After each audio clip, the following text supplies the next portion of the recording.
kay Papa.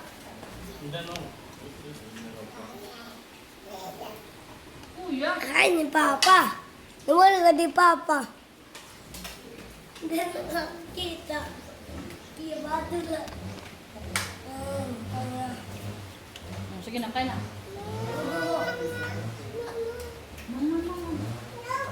Nuno ka dyan. Kuya, masarap yan, fish. No. No. Ay, ano pasubo ka ba? Ano ba? Hindi. Hindi nakakain.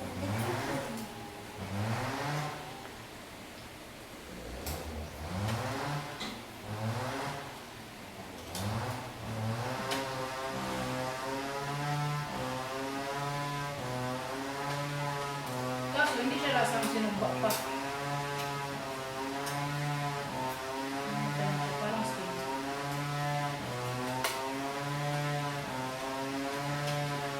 Try mo ka na, anak.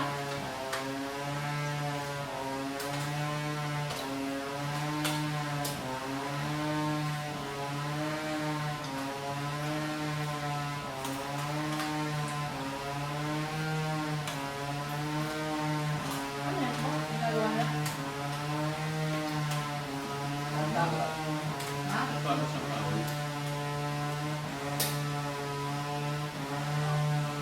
Try mo muna, anak. Yan.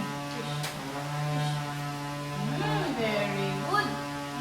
Yummy no? Ano? So pa? Yummy. Very good. Ano? Dito pa? Kasi masarap yun eh. Very good. Ay. Sus. Ganun talaga. Kainin. Very good. Manang nga daw kay Mimi yan. Buti ito, kaya niya na magsalo kumain. Si Mimi daw doon, sino pa hanggang kinder.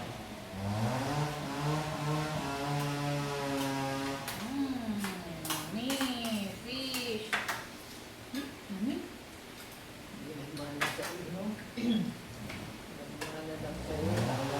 Mga nasa parambita. Kanin. Parang yummy. Yummy yan eh.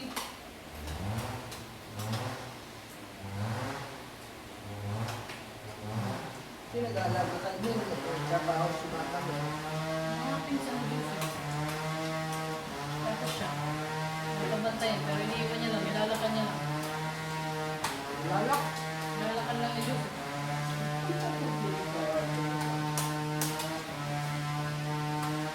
Nagawa mo, ma?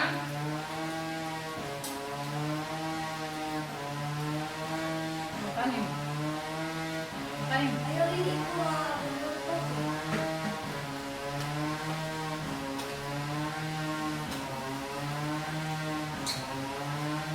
Okay? Very good.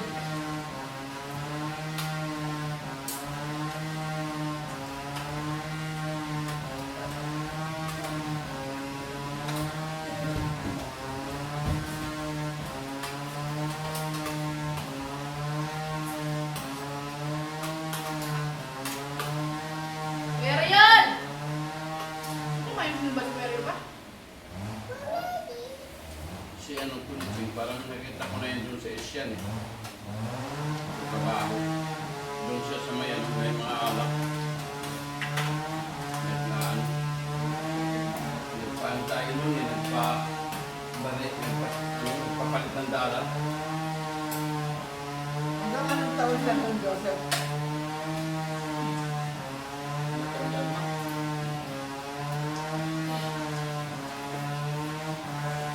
Hindi na naman. Nag-aaral pa ako. Meryl! Ang dami mo sino pa dito, hindi nakakain? Uy! Oo! Teka na. Halika na. Sorry.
pa ako.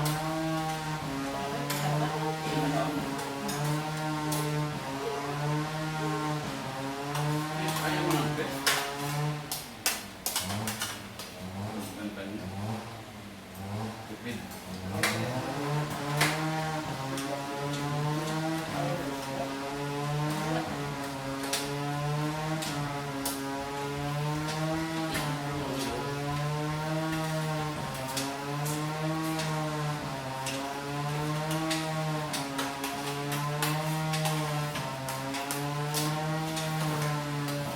Tama yung duro yun. Ha? Wala naman to. Wala. Wala naman daw yung pinapa. Isda. Laman doon. Dudo ko, pwede sabi yung ano ng kawanin. Ang galing asam. Tinatanggalan nyo. Ilagay ko sibuyas. Ilagay ko sibuyas.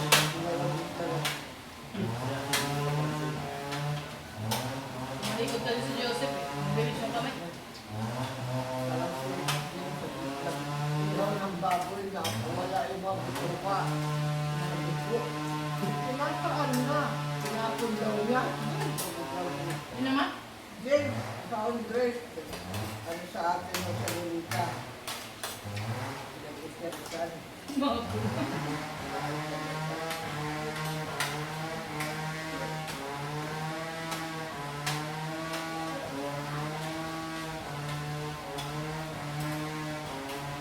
Hamagay ka ako.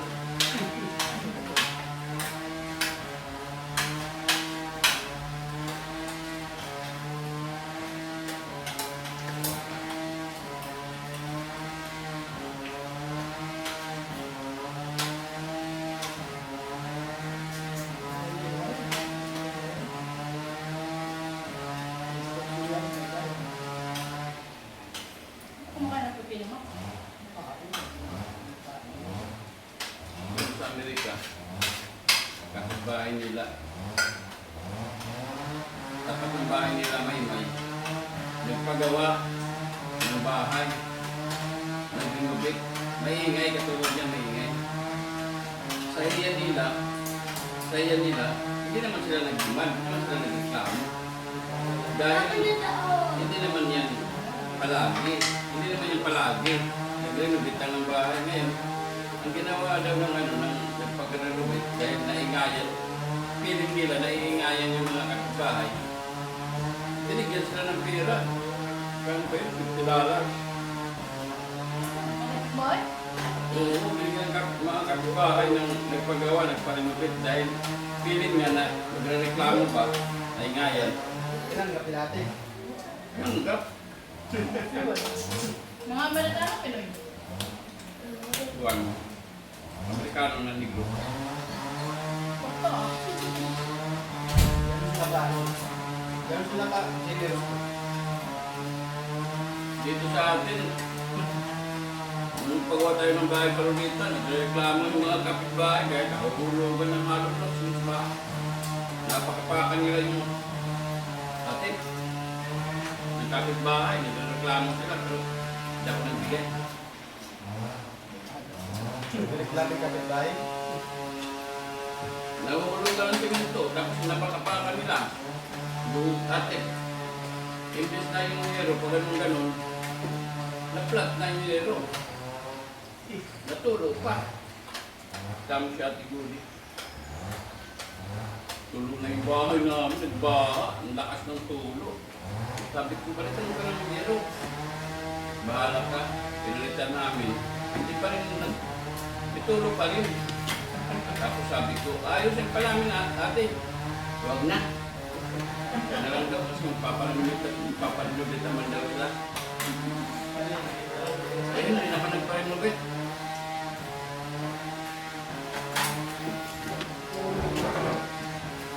Bye-bye, see ya. Bye-bye.